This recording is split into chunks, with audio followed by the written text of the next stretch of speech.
विश्वेश्वर जो ज्योतिर्लिंग हैं उनकी महिमा कौन कह सकता है।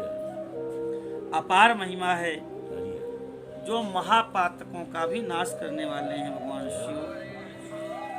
इस भूतल पर जो भी वस्तु आपको दिखाई पड़ रही है वह सच्चिदानंद स्वरूप निर्विकार सनातन ब्रह्म स्वरूप है। अहमेवास्मेवाग्रे। भगवान ने कहा है कि जब कुछ नहीं था तो केवल मैं था। उसी बात को सूत जी कह रहे हैं कि भूतल पर जो कुछ भी है वह वही सच्चिदानंद विग्रह का ही स्वरूप है। ऐसे उस दिव्य स्वरूप को भगवान को इच्छा हुई। बृहदारण्यक उपनिषद में आया है सा द्वितीयम ऐच्छत। उस ब्रह्म ने विचार किया कि मैं दो हो जाऊं, एको हम बहुश्यामो, मैं अनेक हो जाऊं। क्यों? क्योंकि एकाकी नरम थे, अकेले क्रीड़ा होती नहीं और क्रीड़ा की इच्छा है। इसलिए वह भगवान एक से दो होने की इच्छा जागृत किए और वही निर्गुण निराकार परमात्मा सगुण रूप शिव के रूप में प्रकट हो गए। और शिव की भी दो रूप हो गए, प्रकृति और पुरुष। जो पुरुष थे उनका नाम शिव हो गया और जो स्त्री थी उनका नाम शक्ति हो गया। उस चिदानंद स्वरूप भगवान शिव और शक्ति ने स्वयं अदृष्ट रह करके स्वभाव से ही दो चेतनों को प्रकट किया, प्रकृति और पुरुष। मुनिवरों उन दोनों माता पिताओं को उस समय सामने देख करके वे दोनों प्रकृति और पुरुष महान संशय में पड़ गए। स्त्री पुरुष प्रकट तो हुए लेकिन हमको किसने प्रकट किया दिखाई नहीं पड़ा। आकाशवाणी हुई कि तुम दोनों को तपस्या करनी चाहिए और फिर सृष्टि का विस्तार करना चाहिए। कहे प्रभु शिव तपस्या के लिए तो कोई स्थान ही नहीं है, हम कहाँ पर तप करें, फिर हम दो कहाँ जाएं और आपकी आज्ञा का पालन करके कहाँ पर तप करें। निर्गुण शिव ने तेज के सारभूत 5 कोस लंबे चौड़े शुभ सुंदर नगर का निर्माण किया।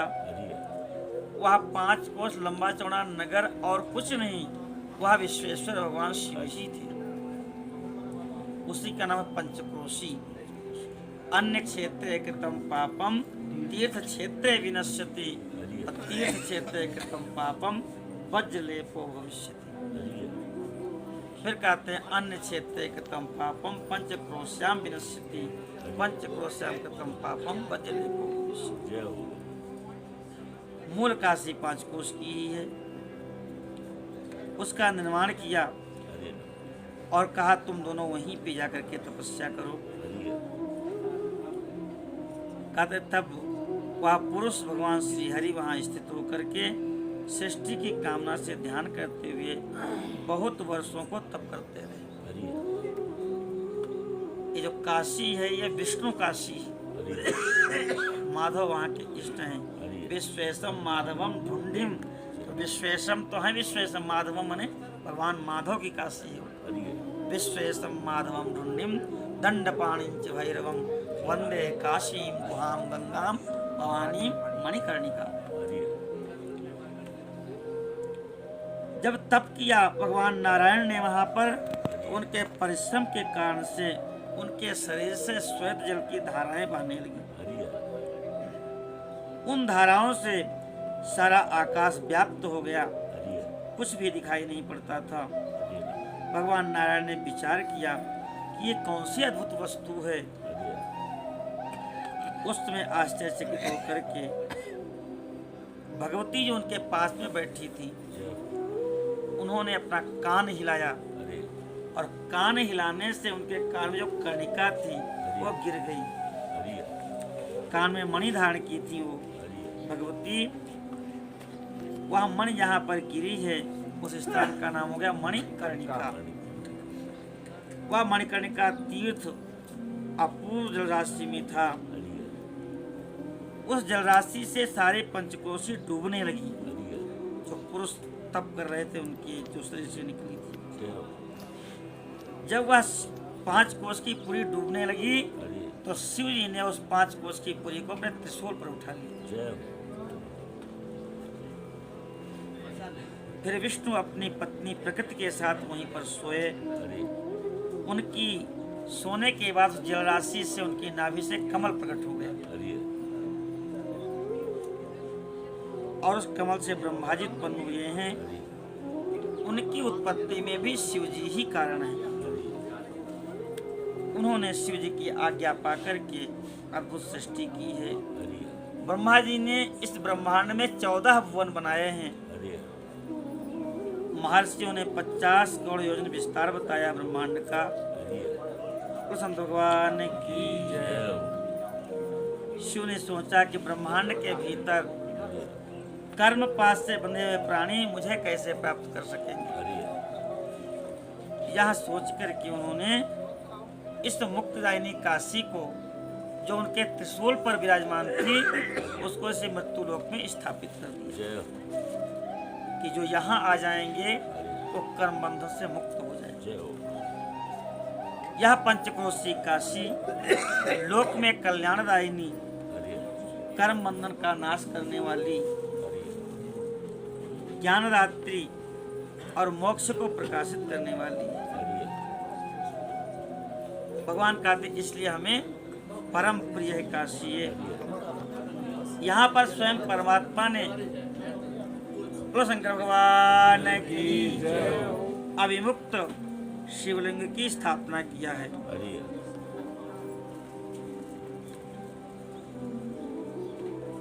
अतः मेरे अंशभूत हरे भगवान से कह रहे हैं शिव जी हरि कि तुमको कभी भी इस क्षेत्र का त्याग नहीं करना चाहिए। हरि ऐसा कहकर के भगवान हर ने काशीपुरी को स्वयं अपने त्रिशूल से उतारकर मर्त्यलोक में स्थापित कर दिया। जय हो। और जब प्रलय आता है तो फिर अपने त्रिशूल पर इसको उठा लेते हैं। जय हो। काशी का कभी लय नहीं होता। जय हो।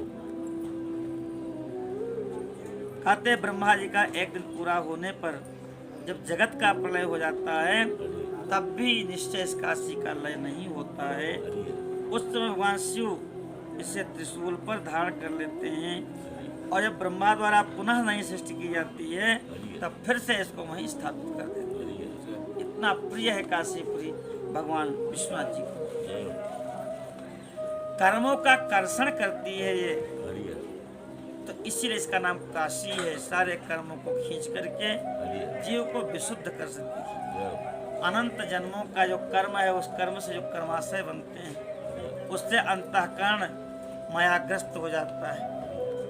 उस सब को खींच करके काश्यते प्रकाशते अनायासा काशी इस आत्मा को प्रकाशित कर देती है, इसी उसका नाम काशी। हरि मुनीश्वरों, अन्य सारे पुरियों में धामों में सारूप्य मुक्ति प्राप्त होती है, केवल इस काशी में ही जीवों को सायुज्य नाम की मुक्ति मिलती है। जय हो। जिसकी कहीं भी गति नहीं है उसकी गति काशी है। हरि महापूर्णिमयी पंचक्रोशी करोड़ों हत्याओं का विनाश करने वाली है। यहाँ समस्त देवता भी मृत्यु की इच्छा करते हैं। हरि फिर अन्य मनुष्यों की तो बात ही क्या है। हरि शंकर जी की प्रिंगरी काशी भोग और मोक्ष दोनों प्रदान करती है। जय हो। कैलाश के पति जो अंदर से सत्वमय हैं हरि और बाहर से तमोमय हैं, कालाग्नि रुद्र के नाम से विख्यात हैं, हरि वह निर्गुण होते हुए भी सगुण हैं, जय हो। शिव हैं। उन भगवान शिव ने कहा, हे विश्वनाथ महेश्वर, मैं भी आपका ही हूँ। हरि श्याम महादेव मुझ पर कृपा कीजिए हरि और कृपा करके लोकहित की कामना से आप यही निवास कीजिए। जय हो। हे जगन्नाथ, मैं आपसे प्रार्थना करता हूँ आप यहाँ पर रह के जीवों का उद्धार करें। हरि सूर्य ने कहा कि बार बार मन इंद्रियों को बस में करके अयुक्त ने जो अभियुक्त शिवलिंग था हरि बार बार जब प्रार्थना किया है हरि तो प्रसन्नता पूर्वक शिव जी बोले, काल रूपी रोग के सुंदर औसत देवाय देव महादेव, हरि आप तीन लोकों के स्वामी हैं। ब्रह्मा विष्णु भी आपकी सेवा करते हैं। काशीपुरी आपकी राजधानी है, इसको राजधानी के रूप में आप स्वीकार करें। और सब तो निवास स्थान है शिव जी के, वहाँ जाते हैं, लेकिन काशी उनकी राजधानी है।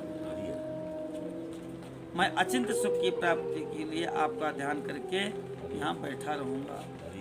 आप मुक्ति के दाता हैं, संपूर्ण कामनाओं के पूर्ण करने वाले हैं, दूसरा कोई नहीं।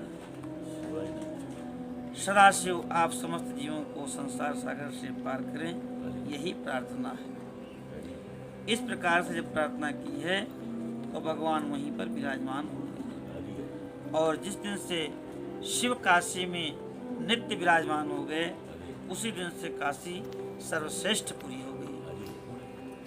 बोलो काशी विश्वनाथ भगवान की जय। वाराणसी पुरी और विश्वेश्वर लिंग, इसकी अद्भुत महिमा है। एक समय की बात है कि भगवती पार्वती जी ने विश्वनाथ जी से इस क्षेत्र की महिमा पूछा। तब शिव जी ने कहा कि हे देवी, यह वाराणसी क्षेत्र, काशी क्षेत्र अत्यंत गोपनीय क्षेत्र है, अत्यंत गुह्यतम क्षेत्र है। सभी जीवों की मुक्ति का सर्वथा हेतु है।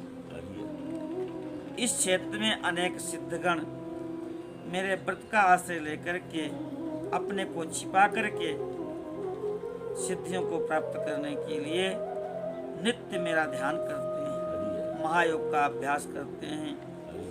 उन समस्त योगों में सबसे बड़ा योग है पाशुपत योग, जिसको श्रुतियों ने प्रतिपादन किया है। हे महेश्वरी, वाराणसी में निवास करना मुझे अत्यंत प्रिय है। मैं सब जगह छोड़ करके काशी में ही क्यों निवास करता हूँ, इसका कारण सुनो आप। जो मेरे भक्त हैं तथा मेरे तत्व के ज्ञानी हैं, वो दोनों अवश्य ही मोक्ष के भागी होते हैं। मेरे भक्त हैं अथवा मेरे तत्व को जानने वाले हैं, उनके लिए तीर्थ की कोई अपेक्षा नहीं है। वो कहीं भी रहें, उनको मोक्ष मिलता ही मिलता है। विहित और अविहित दोनों प्रकार के कर्म उनके लिए समान हैं। वह कोई भी कर्म करें, उनके ऊपर कर्म बंधन लागू नहीं होता। उन्हें जीवन मुक्त ही समझना चाहिए। चाहे हमारे भक्त हों और चाहे मेरे तत्व को जानने वाले हों, वो कहीं भी मरें, तुरंत ही मोक्ष को प्राप्त कर लेते हैं। यह मैंने निश्चय बात कही है। हे मेरे सर्वोत्तम शक्ति उमा, इस अविमुक्त तीर्थ में जो विशेष बात है उसको आप सुनो। सभी वर्ण के लोग, सभी आश्रम के लोग, वो चाहे बालक हों, बूढ़े हों, जवान हों, कोई भी क्यों न हो, इस पुरी में अगर मर जाए तो उनका मोक्ष हो जाता है। स्त्री अपवित्र हो या पवित्र हो, कुमारी हो या विवाहिता हो, विधवा हो या बांझ हो, रजस्वला हो, प्रसूता हो, संस्कार रहित हो, कैसी ही क्यों न हो, कि इस क्षेत्र में उसकी मृत्यु हो गई तो मैं उससे निश्चय ही मोक्ष प्रदान करूँगा। स्वेदज जो पसीने से पैदा होते हैं, अंडज उद्भिज जो जमीन फोड़ के निकलते हैं, पेड़ आदि, और जरायुज जो गर्भ से पैदा होते हैं, इसमें से कोई भी प्राणी हो, उन्हें काशी में जो वृक्ष भी हो गए वो भी मुक्त हो जाते हैं, जो पक्षी भी हैं वह भी मुक्त हो जाते हैं। हे देवी, यहाँ मरने वालों के लिए न ज्ञान की अपेक्षा है, न भक्ति की अपेक्षा है, न कर्म की अपेक्षा है, न दान की अपेक्षा है, न धर्म की अपेक्षा है, न नाम कीर्तन की अपेक्षा है, न पूजन की अपेक्षा है, न उत्तम जाति की अपेक्षा है। जो मनुष्य इस मेरे मोक्षदायक राजधानी में काशीपुरी में निवास करता है, वह चाहे जैसे मरे, उसकी मोक्ष जो है वो मेरे हाथ, मैं उसे मोक्ष प्रदान करूँगा। इसलिए यह मेरा दिव्यपुर गुह्य से भी गुह्यतर है। देवता भी इसके महात्म्य को नहीं जानते। इसलिए यह महान क्षेत्र अभिमुक्त नाम से प्रसिद्ध है। यह नैमिष आदि तीर्थों से भी श्रेष्ठ है। धर्म का सार तत्व है सत्य। सारे धर्म का सार है सत्य। धर्म न दूसर सत्य समाना, आगम निगम पुराण बखाना। नहीं असत्य सम पातक पुंजा, गिर सम होहि की कोटिक गुंजा। सत्य से बढ़ के कोई धर्म नहीं है। धर्म का सार है सत्य और मोक्ष का सार है समता। सब में समता आ जाए तो आपको मोक्ष प्राप्त है। किसी के प्रति विषमता का व्यवहार करें। सुनिचय स्वपाक्य च पंडिता समदर्शिना। तथा समस्त क्षेत्रों और तीर्थों का सार है अभिमुक्त क्षेत्र काशी। जैसे धर्म का सार सत्य है, मोक्ष का सार समता है, ऐसे सारे तीर्थों का सार काशी है। ऐसी विद्वानों की मान्यता है। इच्छानुसार भोजन शयन क्रीड़ा कर्मों को करता हुआ भी मनुष्य यदि अभिमुक्त क्षेत्र काशी में प्राणों का त्याग करता है तो उसे मोक्ष मिल जाता है। जिसका चित्त विषयों में आसक्त है, जिसने धर्म की रुचि त्याग दी है, वह भी यदि इस क्षेत्र मृत्यु को प्राप्त होता है तो संसार बंधन में नहीं पड़ता। अद्भुत महिमा काशी की है जो मोक्षदायक है। चारों दिशाओं में 5-5 कोस तक फैला हुआ क्षेत्र है। सब ओर से मोक्षदायक है। जीव को मृत्यु काल में यह क्षेत्र प्राप्त हो जाए तो उसे अवश्य मोक्ष की प्राप्ति होती है। इस प्रकार से काशी की महिमा है। कहते हैं जीव को सच्चा मोक्ष तो काशी में ही प्राप्त होता है। अगर पूर्व जन्म में आदर पूर्वक उसने काशी का दर्शन किया है तभी उसको इस जन्म में काशी में मृत्यु की प्राप्ति होती है। काशी में जाकर के जो गंगा में स्नान करता है उसके तीनों प्रकार के कर्म संचित क्रियमाण और प्रारब्ध वह सब नष्ट हो जाते हैं। कहते हैं प्रारब्ध तो नष्ट नहीं होता, लेकिन काशी में जब वो मुक्त होता है तो उसके प्रारब्ध कर्म का भी क्षय हो जाता है। एक ब्राह्मण को भी जिसने काशीवास करवाया है वह भी काशीवास का फल प्राप्त करता है और मोक्ष प्राप्त करता है। हे मुनिवरों, इस प्रकार से काशी का और विश्वेश्वर विश्वनाथ लिंग का प्रचुर महात्म्य है जो सत्पुरुषों को भोग और मोक्ष प्रदान करने वाला है। बोलो काशी विश्वनाथ भगवान की जय।